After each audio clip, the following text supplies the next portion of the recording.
it's day number 5. So today is a big day because today we're talking about goals for the year ahead and creating your vision for the year ahead as well. And I'm gonna say it, this is my favourite day for stickers. These are my favourite ones. I'm not gonna lie, I think I spent about a good 5 minutes just before I just started recording this, just staring at this really pretty washi tape down the side. I think it's so pretty. So we've got a full journaling sheet here, foiled. We've got lots of quotes and illustrations and some important prompts as well, which are going to help us to set our goals for this year. And we also have this fab sheet of additional prompts. Lots covered on here to get us really thinking and to get our kind of the juices flowing around the things that we want to do and what we want to achieve this year. So there's lots and lots to cover in this video, so let's get into it. One thing that is going to really help with this goal setting for the year is to make sure that you're really clear on your general kind of vision for the future and some of those really big things that you want to accomplish and what your big vision is. So if you haven't done any of that work yet, definitely check out my videos on creating a vision book and vision for the future, because that is going to really help you break that down into smaller chunks and get started. So if you haven't watched those videos before, I definitely recommend you do that. I will link them above and in the comments below as well, so you can take a look at those. But today is really, and this whole pack is called Unleash Your Wildest Dreams. So with all of this, I would like you to really think big. Don't be constrained and held back by thinking, oh, is this realistic? Could someone like me do X? We're going to address all of that in later videos, don't worry. But today is a day to just let rip and to really unleash all of the things that you've got going on up here, all of those things that you might want to do this year and get them down on paper so we can start making the plan. So I recommend actually today that you start with the smaller sheets in the pack, which is this one.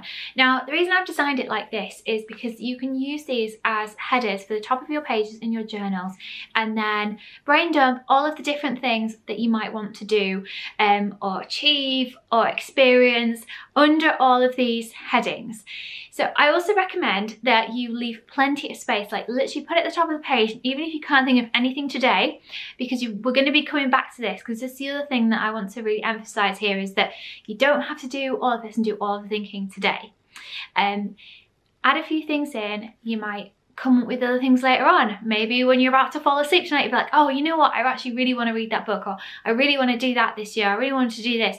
Take some time to really think about things, like especially when it comes to the experiences that you want to have, the projects you want to complete. You might not have it all up here right now, so make sure you give yourself lots of time and lots of space to explore all of those different ideas. I will also be doing a separate series alongside this where I'm going to be talking about my own personal and business goals for 2023. So you can definitely watch those, maybe get some ideas, some inspiration for your own goal setting from that. And while we're on the subject, why not drop some of your goals below in the comments? Maybe pick one of these headings or pick something else and just sort of talk about some of the things big things that you want to achieve this year, because that's how we inspire each other. That's how we inspire each other to like dream bigger, to think bigger. And someone else might write something, you might think, oh yeah, I would actually really love to do that as well. And you might not have thought about it otherwise. So definitely share. If you're feeling brave, definitely feel brave and share some of your thoughts and ideas below. So the next step is to have a think about your personal and your professional goals for the year ahead. Now this should be a nice kind of honed down list of goals in each of those areas that you want to focus on. So there is a great framework for putting these together. It's called the SMART framework. You've probably heard of it before. I actually like to add something else on to the end as well, so I call it kind of SMART Plus or SMART A framework.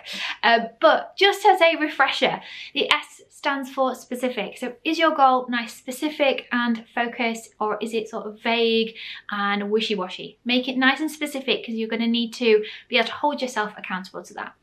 Is it measurable? So can you measure your progress against it? Can you see where you're at? Can you see if you're making progress, or is this something that you can't really measure yourself against? A stands for, is it achievable? So can you actually achieve this in a year? I think this is the most difficult one to get right, because I would add another lens to this and say, is it achievable, but does it also stretch you? And that's a very difficult line to walk. If this is something you've never done before, I would just go for pluck a number out of the air, give it your best guess and see how you get on. But make sure, if you do have a lot of knowledge, if you already know, kind of have got awareness, if you're trying to improve a skill that you've already got, for example, really try and push yourself and use that knowledge you've got to set yourself something that you know is going to push you to the next level. Is it relevant? Now, this becomes a lot easier if you've got your vision for the future really clearly set out, but make sure that it is not just some kind of shiny object goal that you kind of think, oh yeah, that would be nice to have, I'll just stick that down as a goal, but actually it's kind of not that important. Make sure it's really relevant to the big things that you want to achieve in the future. It's a real stepping stone to get you to that next level. The other thing to think about here is if it isn't, that's okay, but make sure it's something you really want to do and it's going to bring you joy. It's absolutely fine to be setting goals just for the fun of it and making sure that you're enjoying life. That's absolutely brilliant. So if one of your goals is to, you know, read 50 books this year, for example, that would be completely unrealistic. But if you just want to do it for the joy of it, that's great. I have a friend who once set a goal to eat 100 pizzas in a year just for the fun of it, and yeah, she did it as well. Is your goal timely? Which is number T. Number T, letter number T. I just said it again. Right, letter T. Is it timely? So can you, obviously we are setting goals for a year timescale, so that is quite useful, but you might be actually at the start of this year setting yourself something for 6 months or 8 months or even longer than a year, 2 years. So just be really clear on how long you anticipate this goal is going to take you to reach. Now, my final one that I like to add in is milestones, and milestones that allow you to celebrate your progress. Oh my gosh, you want to celebrating our progress again. You're going to hear me talk about this a lot in this series. So yeah, are you going to be able to set some milestones through it, and what points are you going to really celebrate? What points are you going to be able to hit on and say, yes, that is a moment of celebration. That's a real key stepping stone in achieving that big goal. Another really good lens to have a look at your goals that you're going to set through is, are they ends goals or are they means goals? So ideally we want to be setting ends goals rather than means ones, and I'm going to explain what I mean by this, in that if, for example, you set a goal to get a pay rise, that is a really great example of a means goal, because getting a pay rise isn't the aim in and of itself, right? It's getting a pay rise, you do that to earn more money.